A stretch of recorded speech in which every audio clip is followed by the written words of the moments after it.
ଜୟ ଜଗନ୍ନାଥ ସାଙ୍ଗମାନେ ଆଜିର ଭିଡ଼ିଓଟି ମୋର ବିଡ଼ା ବୋହିବା କାର୍ଯ୍ୟକ୍ରମର ଆରମ୍ଭ ହେଉଛି। ଆଉ ରବିବାର ମାନେ କ'ଣ ଘରେ ବସି ହେବ?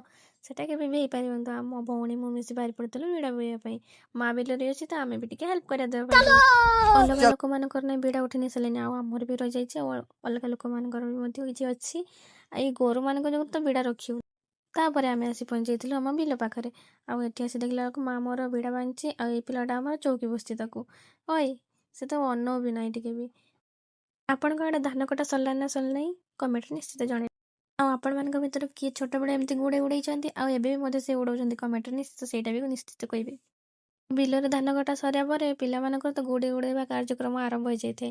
ଆଉ ପିଲାମାନେ ବି ମଧ୍ୟ ଗୁଡ଼ି ଉଡ଼ଉଥିଲେ। ବହୁତ ବାଟରେ ମୁଁ ଟିକେ ଜୁମ୍ ମାରି ଦେଇଥିଲି। ଆଉ ଏଇ ପିଲାଟା ହେଉଛି ଆମର ଆବୁ ବକର ଖାଁ, ପୁରା ତ ଆବୁ ବକର ଖାଁ ଭଳିଆ ହେଇଛି। ଆଉ ତାପରେ ମା ମୋତେ ବିଡ଼ା ଉଠେଇଥିଲେ ମୁଣ୍ଡକୁ, ମୁଁ ବି ମଧ୍ୟ ନେଇକି ପଳେଇ ଆଉ ଆମର ଆବୁ ବକର ଖାଁ ବି ମଧ୍ୟ ନେଇକି ପଳେଇ ଆସିଥିଲା। ଆମେ ଦୁଇ ଜଣ ଟୁଙ୍ଗ ଟୁଙ୍ଗ କରି ପଳେଇ ଆସିଲୁ।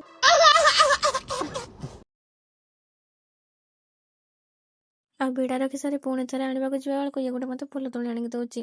ଏମିତି ଭଉଣୀ ଯାହା ପାଖରେ ଥିବ ତାକୁ ଟିକେ କଷ୍ଟ ବି କ'ଣ, ଯେଉଁ କାମରେ ଟିକେ ବି କଷ୍ଟ ଅନୁଭବ ହେବନି କାମ କରିବାରେ। ଆଉ ଏଇ ଫୁଲଟି ମୋର ସେଇ ସବସ୍କ୍ରାଇବମାନଙ୍କ ପାଇଁ, ଆଉ ଯେଉଁମାନେ ମୋତେ ଫେସବୁକରେ ବି ମଧ୍ୟ ଫଲୋ କରିଛନ୍ତି ସେଇମାନଙ୍କ ପାଇଁ। ଏଇ ଫୁଲଟି, ଏ ଭିଡ଼ିଓଟି ଏଇଠି ଶେଷ କରୁଛି।